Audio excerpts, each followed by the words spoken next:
හරි සුබ උදෑසනක් යාළුවෝ හැමෝටම පැවතුණු ස්වාභාවික ආපදා තත්ත්වය මේ වෙනකොට සර්බිම අපෙන් නම් පහ වෙලා ගිහින් ඉවරයි. එතකොට අපි පුරුදු විදිහටම අපේ පුරුදු ජීවන රටාවට දැන් හැඩ ගැහිලා ඉන්නවා.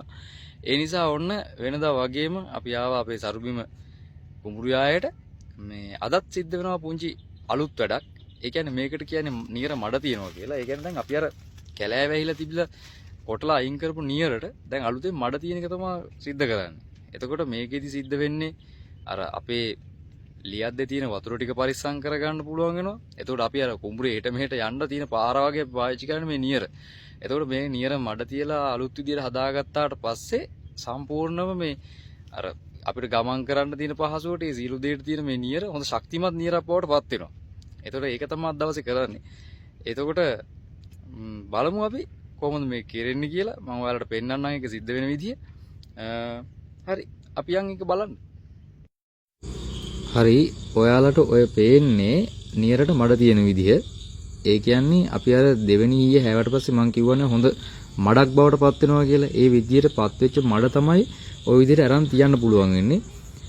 ඒ විදිහට එක දිගට මඩ ටික කොහොම තියාගෙන යනවා අපි අර කලින් කොටලා අයින් කරගත්ත නියරට. හරි. එතකොට මේ තියෙන්නේ අපි අර මඩ තිබ්බ අර සම්පූර්ණ අලුතෙන් තිබ්බ මඩ කොටස උදැල්ලෙන් පොඩ්ඩක් මදින එක තමයි කරන්නේ. එතකොට මේ නියර ලස්සනයි. මොකද අර තියෙන මඩ බොහෝ විදිහට මැදගත්තේ නැත්නම් ওই නියරේ ඇවිදින්න බෑ. ඒ කියන්නේ මඩ වේවුනාට පස්සේ කකුලේ ඇනෙනවා ওই මඩ. ඒ කියන්නේ අපිට ඇවිදින්න බෑ. ගොඩක් අපහසුයි. ඒ නිසා තමයි ওই විදිහෙන් උදැල්ලෙන් හොඳට මදින එක සිද්ධ කරන්නේ. හරි. ඒක තමයි මේ විදිහට කරන්නේ මඩ තියෙන එක සහ උදැල්ලෙන් මඩ මදින එක.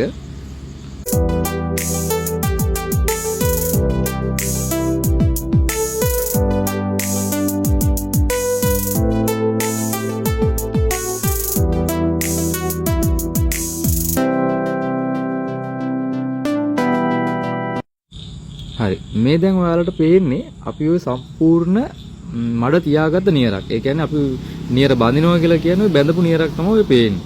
ඒතර මේ තියෙන්නේ පේනවා නේද අපි නියර බඳින්න කලින් සහ නියර බැඳලා පස්සේ තියෙන විදිය. ඒතර නියර බඳින්න කලින් ওই විදිහට තමයි නියර තියෙන්නේ.